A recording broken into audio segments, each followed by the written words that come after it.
بسم اللہ الرحمن الرحیم۔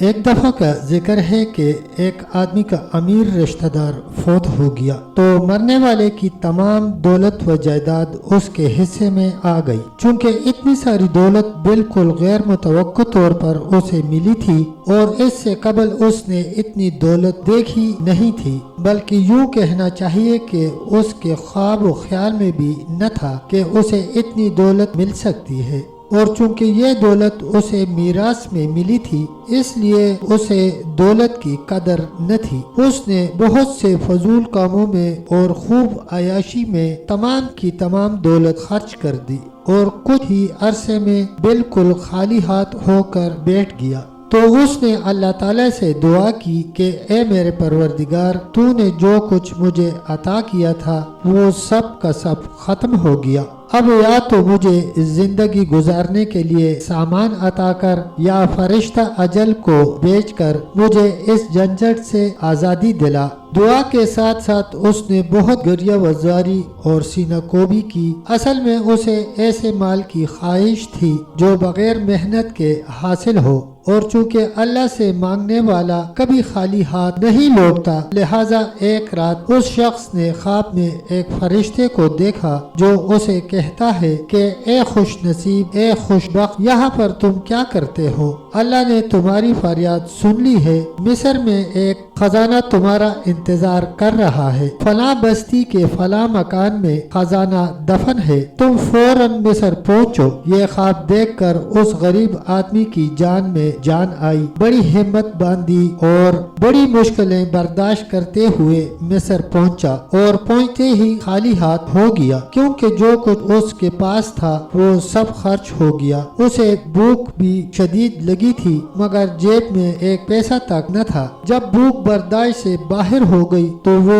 بھیک مانگنے کا سوچنے لگا۔ شرم تو اسے بہت آئی مگر بھوک نے اسے اس قدر بدحواس کر ڈالا کہ وہ بے بس ہو گیا۔ یہی سب سوچتے ہوئے وہ باہر نکلا اور ہچکچاتے ہوئے پھرنے لگا مگر کسی کے سامنے ہاتھ نہ پھیلا سکا۔ اس زمانے میں شہری لوگ چوروں سے بہت تنگ تھے۔ رات کے گپ اندھیرے میں چوروں کی سرگرمیاں بڑھ جاتی تھیں، اسی لیے رات کے وقت کوتوال بھی سپاہیوں کے ساتھ گشت کیا کرتا تھا۔ خلیفہ وقت کا یہ حکم تھا کہ کسی بھی مشکوک آدمی کو دیکھو تو اس کے ہاتھ کاٹ ڈالو، چاہے وہ کوئی عزیز ہی کیوں نہ ہو۔ کئی لوگوں سے کوتوال کی شکایت ملنے پر خلیفہ نے کوتوال کو حکم دیا کہ چند دنوں کے اندر اندر سب ڈاکوؤں اور چوروں کو پکڑا جائے ورنہ ان کے کیے کی سزا اسے دی جائے گی۔ کوتوال نے سپاہیوں کی تعداد میں اضافہ کر دیا جو شہر کی گلی کوچوں میں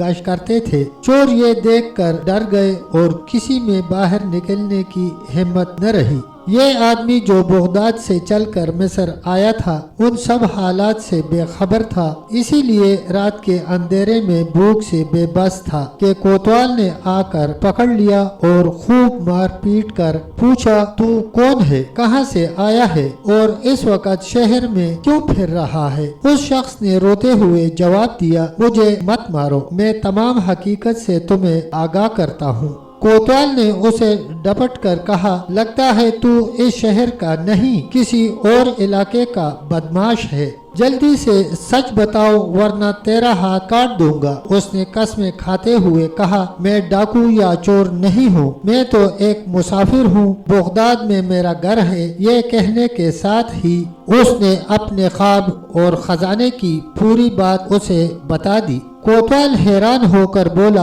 ارے بے وقوف، چل میں مان لیتا ہوں کہ تو چور نہیں ہے، مگر تو صرف ایک خواب پر اپنی لالچ کے باعث جان جوکھوں میں ڈال کر بغداد سے مصر چلا آیا۔ ابھی میری بات سنو، تجھے بغداد میں رہ کر مصر کا خزانہ دکھائی دیا اور میں نے مصر میں رہ کر بغداد کے فلاں محل اور فلاں مکان میں خزانہ دیکھا ہے، بلکہ میں نے یہاں تک دیکھا کہ اس مکان کے کس حصے میں خزانہ دفن ہے، لیکن میں نے آج تک مصر سے نکلنے کی ہمت نہ کی۔ میرا دل مجھے کہتا تھا کہ مجھے کس چیز کی کمی ہے، میرا خزانہ تو یہاں میرے گھر میں ہے اور میں اپنے اسی خزانے پر آرام سے بیٹھا ہوا ہوں۔ اس آدمی نے کوتوال کی باتیں سنی تو خوشی سے پاگل ہو گیا، سارا دکھ جاتا رہا اور سوچنے لگا کہ اس قدر مار کھانے کے بعد نعمت کا ملنا لازم تھا۔ اصل خزانہ تو میرے ہی گھر میں ہے۔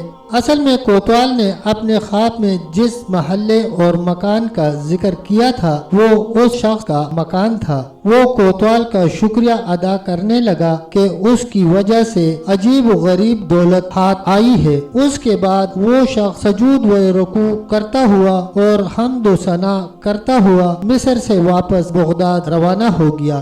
سچ ہے کہ لالچ بہت بری بلا ہے۔ تب تک دوستو اتنا ہی، ملتے ہیں اگلی ویڈیو کے ساتھ، تب تک کے لیے اللہ حافظ، اللہ نگہبان۔